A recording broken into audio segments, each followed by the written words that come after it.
अमरावती जिल्हा सामान्य रुग्णालय येथे रुग्णाच्या नातेवाईकांची गैरसोय होऊ नये म्हणून 14 ऑगस्ट 2001 रोजी तत्कालीन खासदार दिवंगत दादासाहेब गवई यांच्या खासदार निधीतून तत्कालीन मंत्री वसुधाताई देशमुख, तत्कालीन आमदार सुनील देशमुख यांच्या उपस्थितीत संत गाडगेबाबा विसावा या 4 खोल्यांचे उद्घाटन करण्यात आले होते।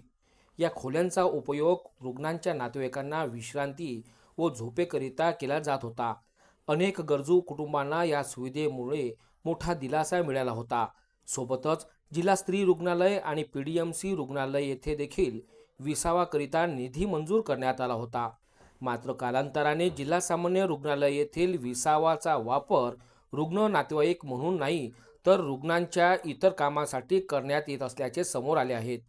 परिणामी रुग्णांच्या नातेवाईकांना आता रुग्णालय परिसरात उघड्यावर रात्र काढावी लागत आहेत। या परिस्थितीमुळे नातेवाईकांच्या रोकड, मोबाईल आणि इतर साहित्य चोरीला जाण्याच्या घटना वाढल्या आहेत। त्यामुळे संत गाडगेबाबा विसावा पुन्हा सुरू करून रुग्णांच्या नातेवाईकांना सुविधा उपलब्ध करून द्यावी अशा मागणीला आता जोर धरत आहेत।